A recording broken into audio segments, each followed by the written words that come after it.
Vale, ahí lo tenemos. Bueno, pues buenas tardes. Ahora ya oficialmente, bienvenidos a la última tutoría de la asignatura de Competencias Individuales de este año. Y, bueno, estaba comentando un poquito de si habíais recibido los emails del equipo docente que ampliaban el plazo de la entrega de la PEC hasta hoy a las 23:55, por si alguien se ha despistado y, bueno, que sepa que todavía lo puede entregar. Si habéis recibido el email con toda la información sobre el examen final, ¿vale? Con las fechas y, bueno, que hay una demo de la aplicación y, bueno, todo tipo de información, ¿de acuerdo? Eso es importante. Bueno, y también importante las fechas para el examen del bloque 3, ¿vale? El oficial. Cuidado con eso, ¿vale? Que no se le pase a nadie. Por si acaso, os lo recuerdo. Un momentito, que lo estoy buscando, por si alguien no lo ha visto, que serán el lunes 25, o sea, el próximo lunes, en horario de tarde, de 8 a 10, y el martes 26, en horario de mañana, de 10 a 11, ¿de acuerdo? Y ya sabéis que el enlace se activa a la hora del inicio prevista, no antes. Y una vez que se accede a la prueba, pues como siempre, una duración de 15 minutos. ¿De acuerdo? Bueno, pues con esto yo creo que ya los detalles principales los tenéis. Y ahora vamos a continuar un poquito con el resumen que os había puesto aquí, un poquito ya de todos los conceptos principales, lo que nos dé tiempo para repasar toda la asignatura. De todas formas, igualmente lo que no dé tiempo, yo os dejo el resumen aquí, o sea que lo podéis descargar y mirar por vuestra cuenta, ¿de acuerdo? Bueno, yo creo que el otro día nos quedamos en el tema 4, ¿verdad? Y bueno, pues los conceptos principales del tema 4. Esperad un momentito que me sitúo yo en lo mío también. Vale, bueno, nos quedamos que esto ya lo habíamos visto varias veces, ¿no? También al principio del tema 1, creo, que bueno, primero como dualidades, ¿no? Dualidades, bueno, contradictorias o diferentes, ¿no? Sabíamos que teníamos dos paradigmas, el paradigma experimental y el paradigma correlacional, ¿verdad? En la investigación de las diferencias individuales o de la psicología diferencial que se llamaba previamente. ¿Recordáis, verdad? Clave, conceptos claves. En el experimental, estímulo, respuesta, ¿vale? Es decir, es en el que intervenimos sobre la variable independiente, ¿vale? Sobre los estímulos para ver qué modificación se da en la variable dependiente, las diferentes respuestas que vamos a obtener, ¿vale? Y los conceptos claves, las palabras claves serán causación, ¿verdad? Porque hay una consecuencia, ¿no? Con esta intervención. Se estudia la varianza que hay entre los diferentes tratamientos, ¿verdad? Son los que se van aplicando para ver qué respuestas diferentes obtenemos. Hay una validez interna, se suele hacer en un contexto de laboratorio con medidas de dependencia, ¿verdad? Lo que hablamos, variable independiente, variable dependiente. Se utiliza la ANOVA para el análisis de los datos y el promedio, ¿vale? Mientras que en el paradigma correlacional, recordad que es descriptivo, ¿no? Que lo que vemos es la correlación que puede haber entre dos respuestas, ¿vale? Entonces, las palabras claves son esto, covariación. Aquí va a estudiar la varianza no entre los diferentes tratamientos que se aplican, sino entre los individuos en sí. Es de validez externa. Normalmente estas observaciones se suelen hacer en el contexto natural y hablamos de medidas de interdependencia, ¿vale? Y lo que se utilizaba para el análisis de todos los datos obtenidos era el análisis factorial, ¿de acuerdo? Y la desviación típica. Vale, entonces ahora, cuando hablamos de análisis factorial, recordad que teníamos por un lado el exploratorio, que nos hablaba de la lógica inductiva o del descubrimiento, ¿vale? Y se utilizaba, por un lado, la rotación oblicua versus la rotación ortogonal, ¿vale? Estoy repasando bien que estos dos conceptos son importantes. Y bueno, cuando hablamos de esto es también importante tener clara la distinción, porque así como en el análisis exploratorio se basa en una lógica inductiva, en el confirmatorio se basa en una lógica deductiva o también llamada a priorística, ¿vale? Entonces, estas palabras son claves que las tengáis bien relacionadas, por lo que os digo muchas veces, que a veces hay preguntas que a lo mejor no las tenemos muy claras del todo, pero solo porque hay una palabra de estas que a priorístico sabemos que siempre se relaciona con la lógica deductiva y ya sacamos la pregunta adelante, ¿de acuerdo? Entonces, bueno, aparte de esto, ¿qué es la lógica inductiva y cuál es la deductiva? Recordad, la lógica inductiva es la que va a utilizar premisas particulares para llegar a una conclusión general, ¿vale? Es de lo particular a la ley general, ¿vale? Se van a considerar varias experiencias individuales y de todas ellas pues vamos a extraer un principio más amplio o una ley general. Mientras que en la deductiva deducimos al revés, ¿vale? A partir de principios o leyes generales vamos a premisas particulares, a conclusiones específicas, ¿de acuerdo? Bueno, luego en el estudio psicológico también, esto creo que también salió el otro día, también tenemos los conceptos nomotético versus ideográfico, ¿vale? Siempre que hablamos de nomotético nos referimos a las leyes generales, ¿vale? Estas que aplicamos pues a todos los individuos. Mientras que lo ideográfico nos estamos refiriendo solo a lo individual, ¿de acuerdo? A lo de cada individuo. Vale. ¿Y cómo podemos integrar todos estos conceptos que a priori son duales, ¿no? Y son contrarios de alguna manera?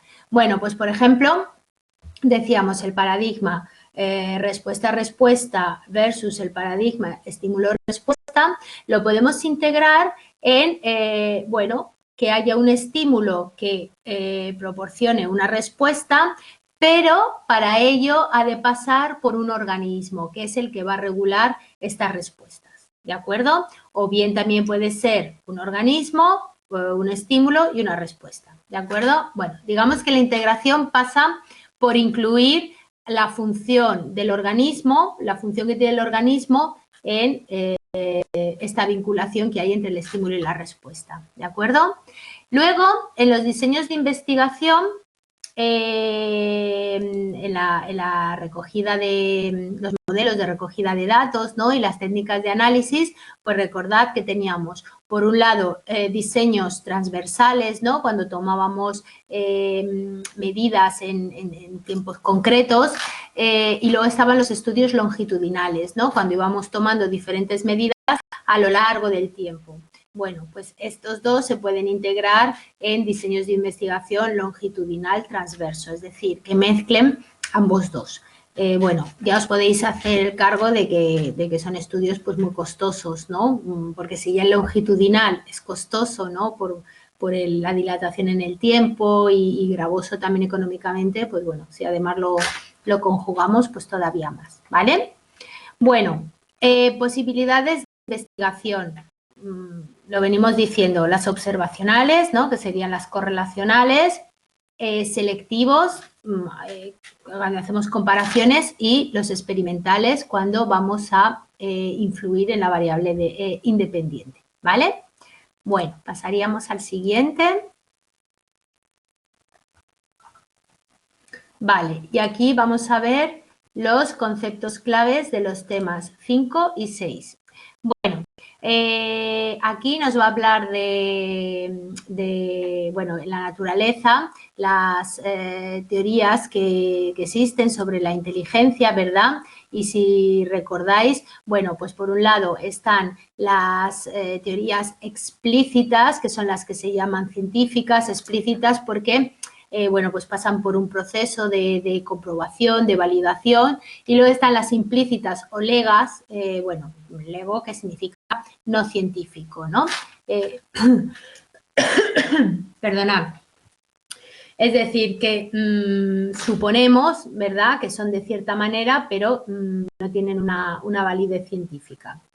Bueno, luego, cuando vimos los tipos de inteligencia, recordad que teníamos estos tres. Por un lado, la inteligencia biológica, por otro lado, la social práctica y por otro lado, la psicométrica. ¿De acuerdo? Bueno, de aquí no sé si ampliar algo más. Bueno, yo creo que esto lo recordáis perfectamente, ¿no? Lo que era el potencial innato, ¿verdad? Que era la biológica, la social, la práctica, la de la vida cotidiana, ¿no? La de las habilidades sociales, la de la inteligencia emocional, y luego estaba la inteligencia psicométrica, ¿no? Que era la que medíamos básicamente con los test, ¿no? Que es cuando medimos el CI, ¿vale?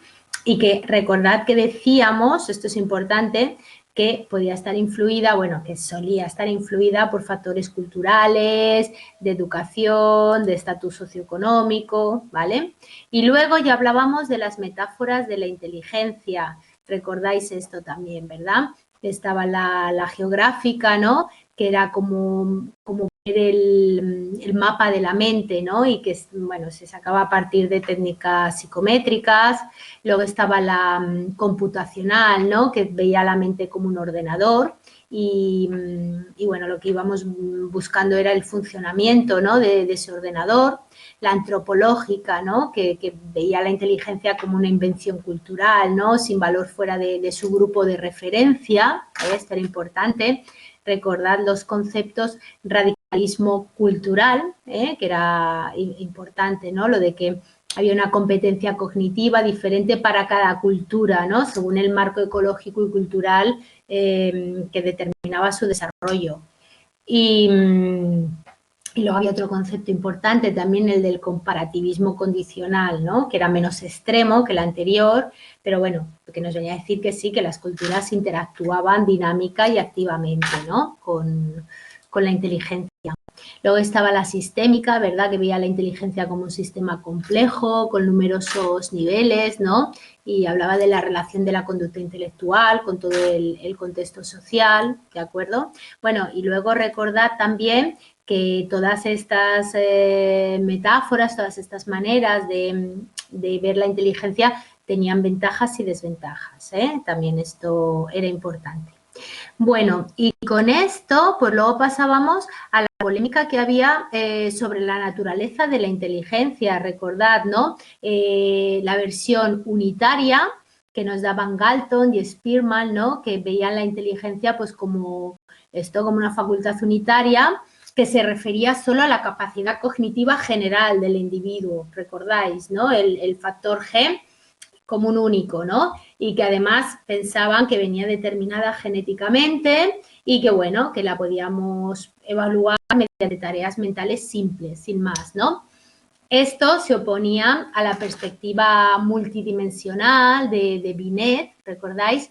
Que veía la inteligencia como una capacidad global derivada del promedio de múltiples facetas, ¿vale? Aquí es donde se empieza a hablar de varios tipos de inteligencia, ¿no? Y de algo multidimensional.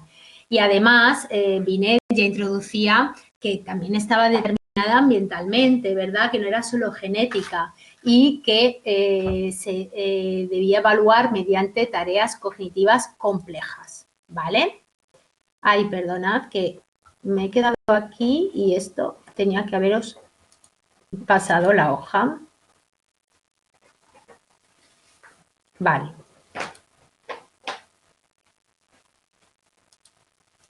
¿De acuerdo? O sea, estos serían los conceptos más claves. Y luego teníamos un continuo heterogéneo y jerárquico de las capacidades mentales. Recordad que de esto ya nos hablaba Carroll, este autor. Vale. Si nos ponemos a hablar de la estructura de la inteligencia, recordad que teníamos efectivamente el factor G, ¿verdad? El factor general versus las aptitudes mentales primarias, ¿no? Y aquí es donde se empieza a ver la estructura jerárquica, recordáis, ¿no? Es decir, que había como una especie de niveles donde, bueno, pues estaban las habilidades primarias, bueno, luego secundarias y luego todo ello confluía en un factor G de la inteligencia general, ¿no? Supongo que recordáis la pirámide. Y luego, bueno, se hablaba de que esta estructura jerárquica podía ser pura versus mixta, ¿vale? Esto no sé si recordáis, bueno, os lo nombro un poco por encima, que teníamos las jerarquías, bueno, eran los modelos factoriales jerárquicos, ¿verdad? Entonces, por un lado teníamos lo que eran jerarquías puras, ¿no? Y teníamos el modelo jerárquico de los niveles mentales de Board, que decía que, bueno, que la inteligencia era una capacidad general, con un sistema jerárquico de niveles mentales, pero que tenían una capacidad integradora, ¿verdad?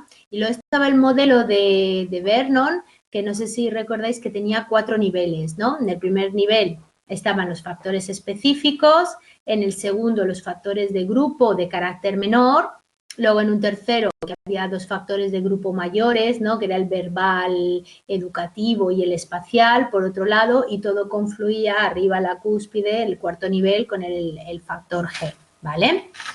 Luego también recordad que teníamos las jerarquías mixtas, ¿vale? Que eran los modelos de Cattell y Horn, ¿vale? Que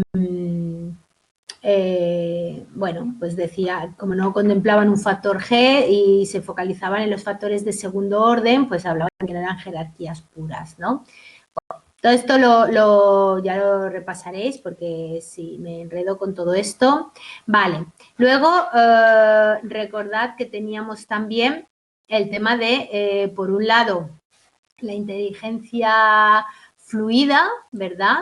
Que venía a ser pues la inteligencia, el GF, ¿no? La capacidad que tenemos para adaptarnos a las situaciones nuevas de forma flexible y sin la intervención del aprendizaje previo, ¿no? Y que estaba formada por aptitudes como la aptitud de inducción, deducción, de relacionar, de la memoria asociativa, de la rapidez intelectual, ¿no?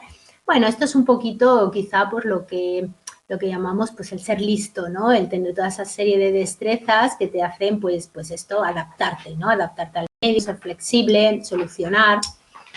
Y recordad que decíamos que parece que esta tiene una mayor base genética, ¿vale? Y luego, en contraposición, pues teníamos la inteligencia cristalizada, la GC, que era más bien cultural y ambiental, ¿verdad? Y era por la que se refería pues a estas capacidades, estrategias o conocimientos, ¿no? Que se han logrado más bien a partir del aprendizaje que hemos hecho, ¿verdad? Por eso ha quedado cristalizado, ¿no? Todo lo que hemos ido aprendiendo. Y bueno, pues estaba más en la línea de la comprensión verbal, semántica, de poder sacar conclusiones. Y bueno, recordad que el dibujito o el símbolo de la inteligencia cristalizada era el diamante, ¿verdad? ¿Recordáis? Por lo de cristalizado. Bueno, luego habíamos visto los modelos teóricos, ¿os acordáis? El modelo cúbico de Guilford, el de Goodman, este de Cattell y Horn que acabamos de ver, de los 2 tipos de inteligencia. Bueno, en todo esto no me meto porque tendríamos para largo, pero bueno, como lo tenéis ya en los esquemas y demás, ya lo repaséis vosotros, ¿vale? Porque si no, no vamos a avanzar. Vale, ¿qué más tenemos? Los procesos. Bueno, claro, porque recordad que nosotros estudiábamos la inteligencia tanto a nivel estructural, ¿no? Por una parte lo que era la estructura y por otra lo que eran los procesos, ¿verdad? Y en estos teníamos que había los cognitivos, ¿vale? Que podían ser simples o complejos, por un lado, y luego teníamos los procesos biológicos, ¿vale? Entonces, en cuanto a los procesos cognitivos, pues decíamos que eran estos procesos mentales simples, recordáis, que eran, por ejemplo, pues la velocidad en el procesamiento de la información, que la veíamos mediante pues, la resolución de tareas cognitivas elementales y el enfoque de los correlatos cognitivos, ¿no? Y bueno, y luego, por otro lado, también otros procesos mentales más complejos, ¿no? Y, sin embargo, pues los procesos biológicos nos referíamos más pues, a los correlatos fisiológicos, ¿no? Y ahí hablábamos pues, de la velocidad de conducción nerviosa, que esta era la que nos marcaba la eficiencia neural, el consumo energético, la actividad eléctrica cerebral, de las redes neuronales, ¿de acuerdo? Todo esto, supongo que lo vais recordando. Si no, mal vamos, ¿eh? Espero que sí. Y bueno, también en el tipo de tarea y el enfoque de estudio, pues teníamos por un lado las tareas elementales simples, ¿verdad? Lo que se refería pues a la velocidad de procesamiento de la información. Y bueno, los correlatos experimentales cognitivas simples, los correlatos cognitivos y los complejos, ¿no? Las cognitivas complejas que ya serían más los componentes cognitivos, ¿de acuerdo? Bueno, vamos a pasar a la siguiente.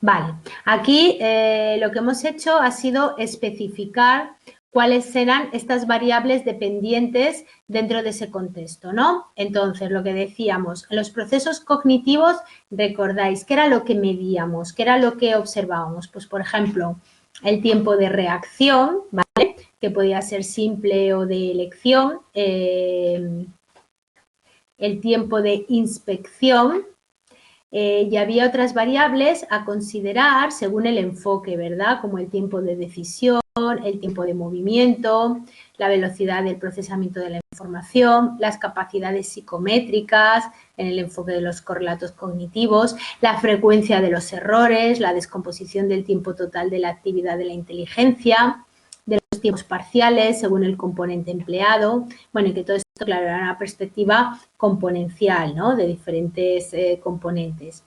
Y luego, si recordáis, en los procesos biológicos, pues, ¿qué medíamos? Pues, por ejemplo, pues el consumo de glucosa cerebral, ¿no? La glucosa necesaria para una actividad, la actividad eléctrica cerebral, la velocidad de conducción nerviosa, ¿vale? Bueno, por no repetir lo que tenía arriba. Y claro, ¿cómo se evalúa esto? Pues con métodos como el electroencefalograma, ¿verdad? ¿Os acordáis que lo vimos? Que mide la actividad eléctrica cerebral. También la tomografía por emisión de positrones, ¿verdad? El TEP, que mide la energía y la actividad en determinadas zonas del cerebro. La resonancia magnética, que nos mide la activación neural, ¿de acuerdo? Y bueno, y luego, en cuanto a las teorías estructurales y procesuales, por un lado,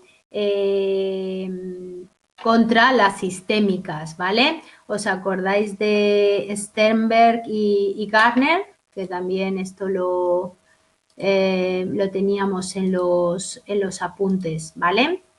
No sé si queréis que os haga un poco de recordatorio de estos, o más o menos os acordáis. Bueno, sobre todo, tanto Sternberg como Gardner pertenecían a las aproximaciones sistémicas del estudio de la inteligencia, ¿vale? Y bueno, os repaso así por encima que la teoría de la inteligencia de Stenberg, componencial, era triárquica, ¿vale? No sé si recordáis esto un poquito, que, bueno, hacía un acercamiento a 3 subteorías, ¿vale? Os recordáis que tenía, por un lado, la inteligencia y el mundo interno, ¿vale? Que era una inteligencia analítica, donde, bueno, era una teoría componencial donde los procesos, había procesos que subyacían, ¿no?, a la conducta inteligente. Luego, por otro lado, estaba la inteligencia y el mundo externo, ¿no?, que era como la inteligencia creativa de la vida cotidiana, y era la que se encargaba, pues bueno, de la adaptación al medio, de la selección del entorno, del modelado, ¿no?, de aprender por modelado. Y luego estaba la inteligencia y la experiencia, ¿no?, que era más una inteligencia práctica, de interacción entre el mundo interno y el externo. Y bueno, por un lado estaba la habilidad para tratar la novedad y por otro lado la habilidad para automatizar, ¿vale?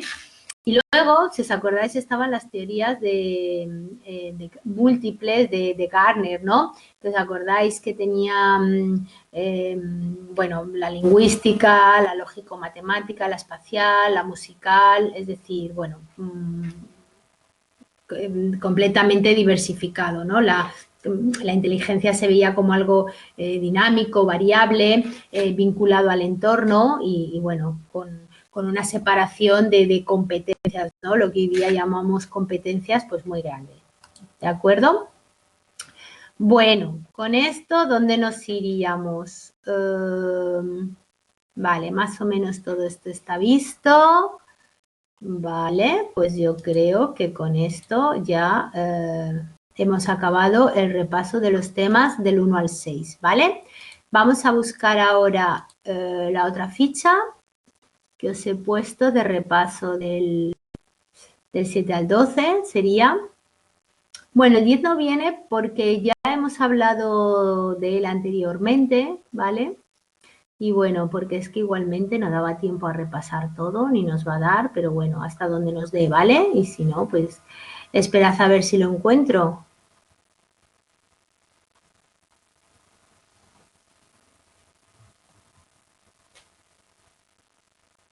Bueno, será posible. ¿Dónde se ha metido? Del 1 al 6. Ah, bueno, si estaba al lado del otro, Dios mío. Bueno, venga, a ver si sale pronto. Vale, ahí lo tenemos.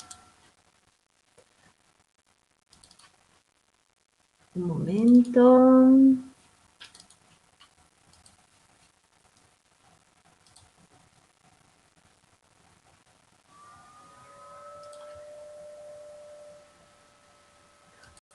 Vale, se ve bien, ¿verdad? Vale, bueno, pues empezaríamos con el tema 7. Esto supongo que recordáis también, que se plantean 2 enfoques teóricos, también contrapuestos. Por un lado, lo que era el personalismo, ¿no? Internalismo, todo enfocado en la persona, en su mundo interno, y por otro lado, el situacionismo, ¿no? Todo más enfocado en la situación, en el ambiente, que como veis realmente vuelve a ser la eterna disputa o el eterno debate entre lo genético y lo ambiental, ¿no? Lo propio con lo que viene la persona y lo que le influye la situación y el ambiente. Pero también siempre hemos dicho que esto ya todos sabemos hoy día que hay un interaccionismo de ambos, ¿no? Entonces, bueno, pues al final este interaccionismo lo podemos definir como la unidad de estudio de la interacción entre el individuo y su entorno significativo, claro. Es decir, bueno, cuando hablamos de entorno significativo, su familia, su mundo escolar, su grupo de iguales, amigos, etc. ¿De acuerdo?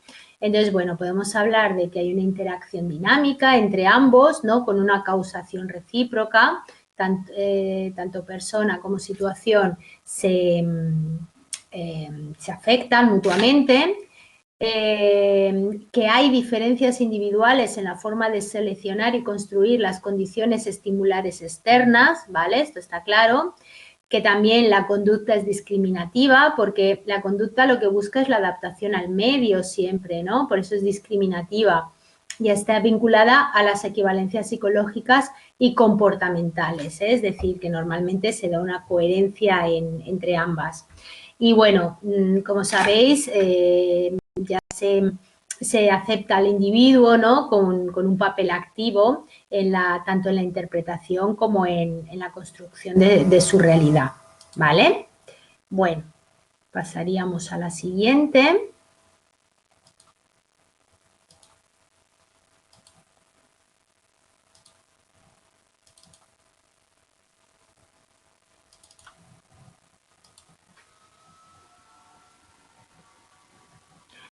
Bueno, con lo bien que se nos había dado toda la tarde, que han estado pasando las diapositivas perfectamente, sin necesidad de tener que parar la imagen. Y ahora se nos pone tonta.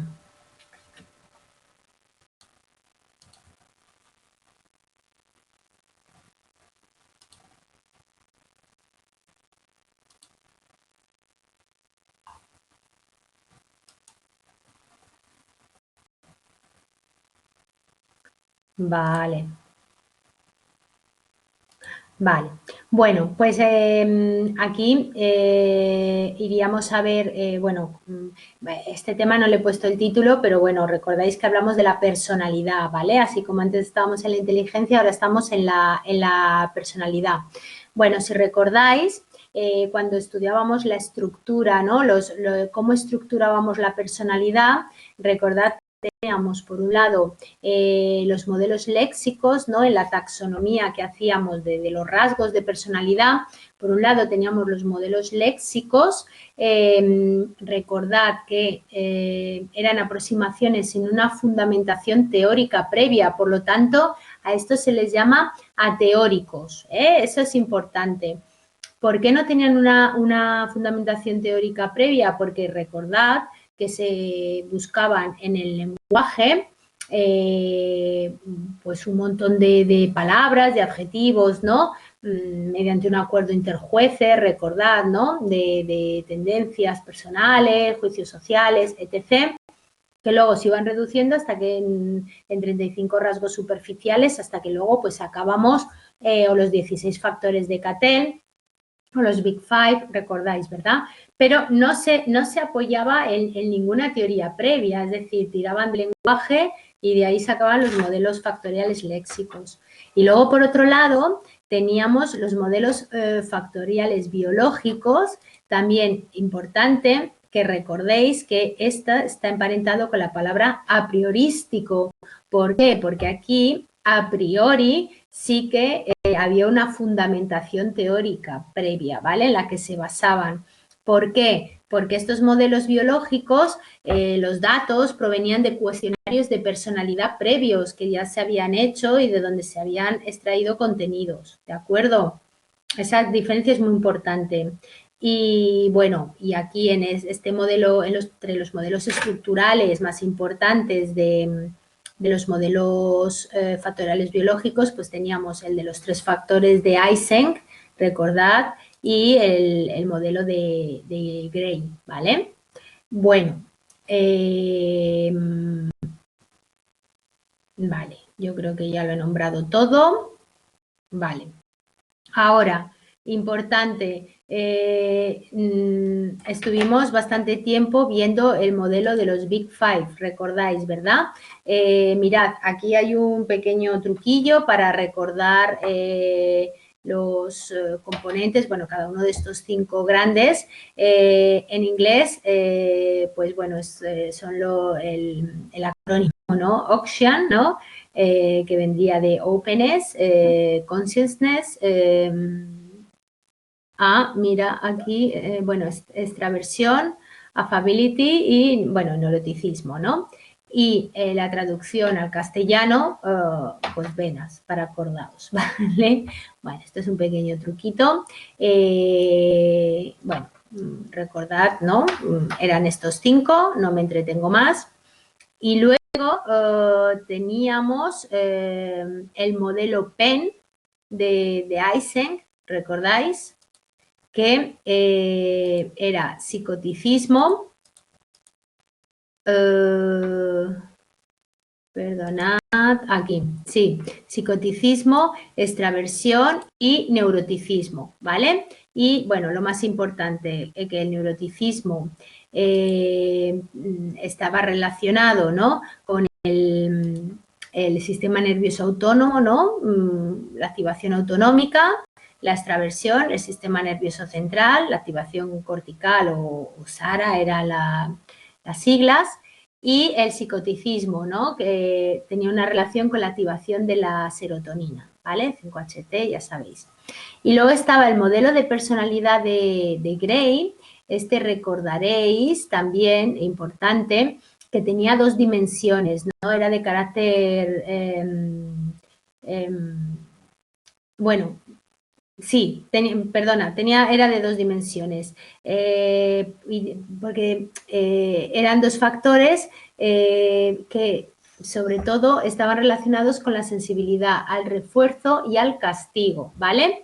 Y entonces tenía el factor de la ansiedad, ¿vale?, que venía como, a ver, perdonad, vale, que era introversión más inestabilidad emocional, que provocaba alto neuroticismo, ¿vale? Lo cual, bueno, es muy relacionado con la ansiedad, ¿vale? Entonces hablaba de que había una alta actividad del sistema de inhibición conductual, ¿vale? Que, bueno, las siglas en castellano sería BIS, pero en inglés son SIC, ¿vale?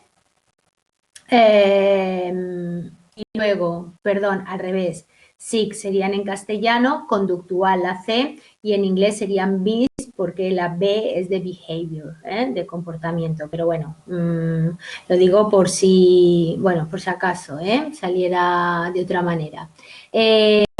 Bueno, y respondía, de ansiedad, respondía a los castigos y a la desaparición de refuerzos positivos con evitación pasiva, ¿vale? Dejaba de actuar, incremento del arousal, mientras que luego estaba la otra dimensión, que era la de la impulsividad, que era extraversión más inestabilidad emocional, ¿vale? Y también alto neuroticismo, pero aquí había una alta actividad del sistema de activación conductual, ¿vale? Era al revés, así como en el otro es del sistema de inhibición, aquí es del sistema de activación. Entonces, ¿qué pasaba? Que respondía a los refuerzos, pero con evitación activa, ¿no? Es decir, bueno, se aproximaba a los positivos evitando los negativos, ¿de acuerdo? Con conductas de aproximación, claro, más activo. Vale.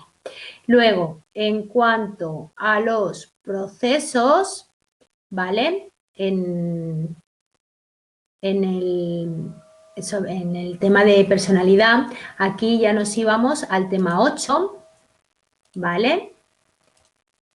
A ver, un momento.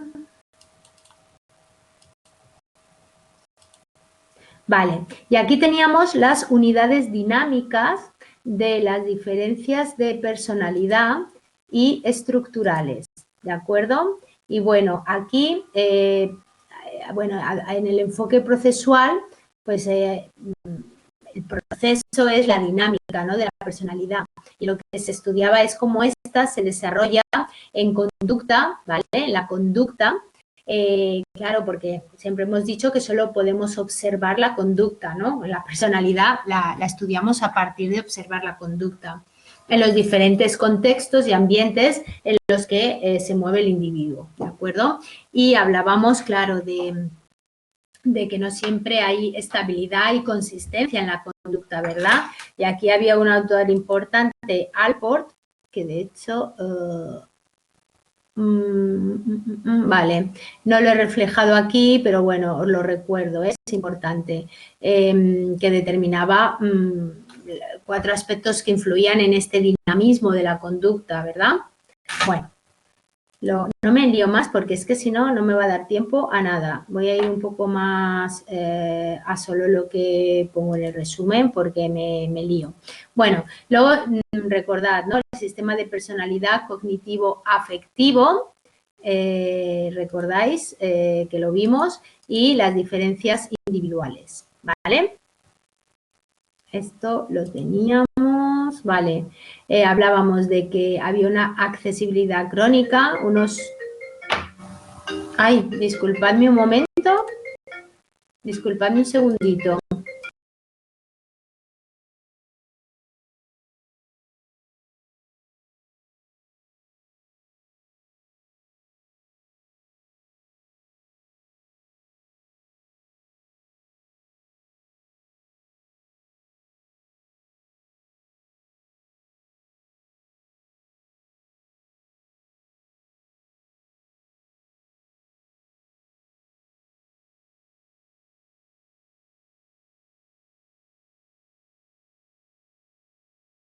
Vale, disculpad. ¿Sabéis qué me ha pasado? Tengo el móvil en silencio, pero resulta que me ha resonado la tablet cuando me han llamado. Y nada, y como no tengo acceso, o sea, la tengo lejos, no tengo acceso a ir a apagar la tablet, pues bueno, he despachado rápidamente. Vale, disculpadme. Bueno, seguís ahí todos porque nadie dice nada y yo estoy aquí, venga a hablar y no sé si a lo mejor alguno ya se ha dormido o se ha desconectado. Vale, seguís ahí. Vale, menos mal, menos mal. Vale, que yo he cogido carrerilla. Vale, uy, vale, muy bien, ya estoy reforzada. Perfecto. Vale, bueno, a ver, ¿dónde estaba? Perdonad, ¿eh?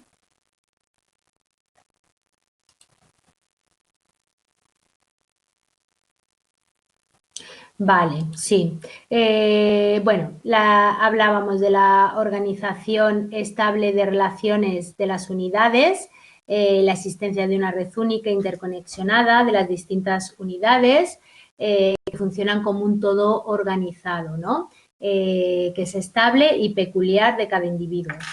Y luego, en estas unidades, ¿vale? Del sistema de personalidad cognitivo-afectivo, ¿vale? Esta CA se refiere a lo cognitivo-afectivo.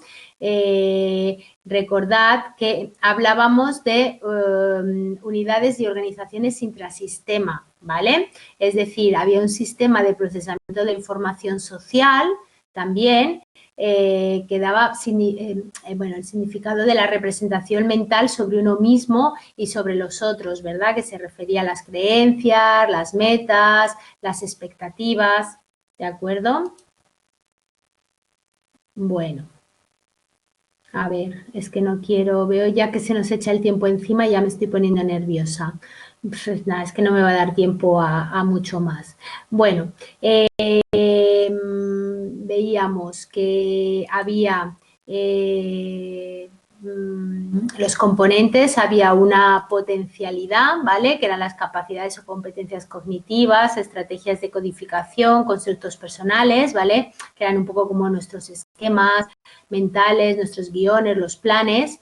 Y luego, por otra parte, estaba la ejecución, ¿no? Las expectativas y los estilos atribucionales, ¿no? El control interno y externo, las expectativas de autoeficacia, valores subjetivos, preferencias. A ver, perdonad, ¿qué paso?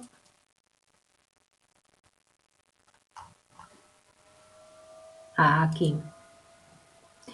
Vale, mecanismos autorreguladores, las metas, las variables relativas al afecto, a las emociones, etc. ¿Vale? Bueno, y luego, pues, las conclusiones que se sacaban bueno, en los niveles de análisis de McAdams, que ponía varios niveles, ¿no? Por un lado estaba el estructural, que era, bueno, en la personalidad, ¿no? Lo estructural es lo que tenemos, las características o rasgos más estables y disposicionales, ¿no? Es decir, la tendencia que tenemos a comportarnos de una manera. Pero luego, por otro lado, en un nivel 2 estaban los procesos, ¿no? Lo procesual, que ya estaba relativo al hacer, ¿verdad? A las adaptaciones características, era menos estable que el nivel 1. Y luego estaba el nivel 3, que era el biográfico, ¿no? Claro, todo lo que nos puede influir nuestra biografía en el desarrollo de la personalidad, ¿no? En la construcción del yo, de nuestra identidad. Y bueno, estos, pues claro, eran los más inestables y cambiantes, ¿vale? Bueno, aquí os dejo un poquito las principales diferencias que había entre el estado y el rasgo, ¿vale? Que de esto hablamos mucho. Bueno, y esto pues como en los idiomas, ¿no? La diferencia que hay entre el ser y el estar, ¿no? El estar es siempre un estado, como estoy alegre y el ser es siempre un rasgo, ¿no? Soy alegre, lo que me define. El estado como me siento ahora o el rasgo como me siento en general. El estado es la actualidad, la manifestación y el rasgo, claro, cómo me manifiesto ahora, ¿verdad? Cómo estoy actualmente. Mientras que el rasgo es el potencial interno que yo tengo de ser de esa manera, ¿vale? El estado es tiene transitoriedad temporal, mientras que el rasgo es estabilidad situacional o generalidad, ¿vale? Bueno, esto recordad también lo del enfoque de los rasgos, los modelos social cognitivos, ¿no? Donde teníamos el procesamiento top-down, de arriba abajo, el bottom-up, de abajo arriba, ¿vale? Bueno, miráis enfoques de rasgos, modelos social cognitivos, requisitos para la investigación conjunta de Pervin, ¿vale? Recordad estos tres conceptos: multideterminación, equipotencialidad y equifinalidad. ¿De acuerdo? Vale. Bueno, pues con esto pasaríamos ya al tema 9. Recordad que hablamos de la creatividad, ¿no? Y dentro de la creatividad lo podíamos ver con una visión abstracta o con una visión más concreta, ¿no? Como un proceso mental, como un producto, como una persona creativa, el entorno, ¿vale?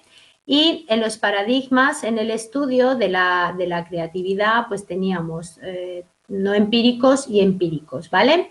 Los no empíricos se definían pues, como algo más místico y psicoanalítico, ¿no? Cuando hablamos de la creatividad desde el enfoque psicoanalítico, ¿no? O más místico lo llaman. O bueno, ya sabéis, el empírico, ¿no? Todo lo experiencial, todo lo que se puede demostrar, donde pues hablaríamos ya de un carácter psicométrico, cognitivo, sociocultural. Vale, pasaríamos a la siguiente. Las teorías sobre, sobre la creatividad, también implícitas o explícitas, la teoría de la inversión y luego ya todo lo referente a los estilos cognitivos, ¿vale? ¿Recordáis?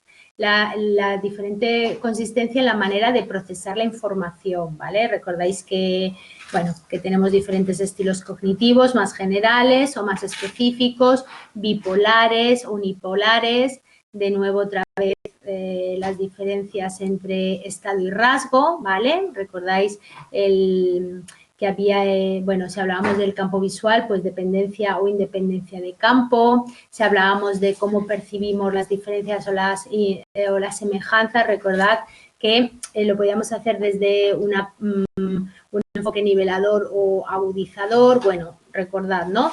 Que aquí decíamos que depende de las personas y en esto también hay bastantes diferencias individuales, bueno, pues que somos más visuales o más ápticos, que somos más analíticos o relacionales. Bueno, esto además como que me suena que lo hemos visto hace poco, o sea que probablemente os acordéis. Bueno, y ya tengo que ir cerrando porque ya es la hora, pero bueno, os quedaría por vuestra cuenta, bueno, acabar el tema 9, que no es mucho y además ya os digo que esto lo tenéis reciente, el 10 no está y luego el 11, que lo hemos visto hace 2 días, ¿no? Las diferencias en personalidad y en inteligencia dependiendo del grupo de edad, dependiendo del género. Bueno, esto ya os dejo aquí los conceptos básicos y lo miráis un poquito por vuestra cuenta, ¿eh? Pero bueno, este vocabulario lo tenéis que manejar, ¿vale? Por lo que os digo, porque va a haber preguntas en el examen a veces que a lo mejor las hacen un poco enrevesadas, ¿no? Bueno, no para pillar, ¿no? Pero para ver que relacionéis bien y muchas veces solo por saber dos vocablos, ¿no? Y cómo se relacionan, vais a sacar la pregunta adelante. ¿De acuerdo? Bueno, chicos, pues nada, desearos muchísima suerte en el examen.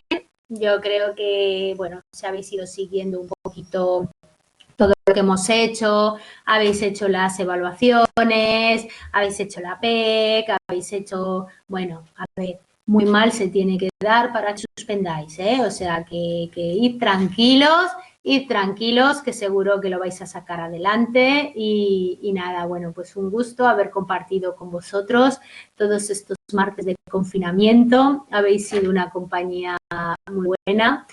Y nada, pues nos vemos por la UNED en cualquier momento, ¿vale? Bueno, tenéis mi email, cualquier cosa que necesitéis de mí, pues nada, aquí estoy para ayudar en lo que sea, ¿de acuerdo?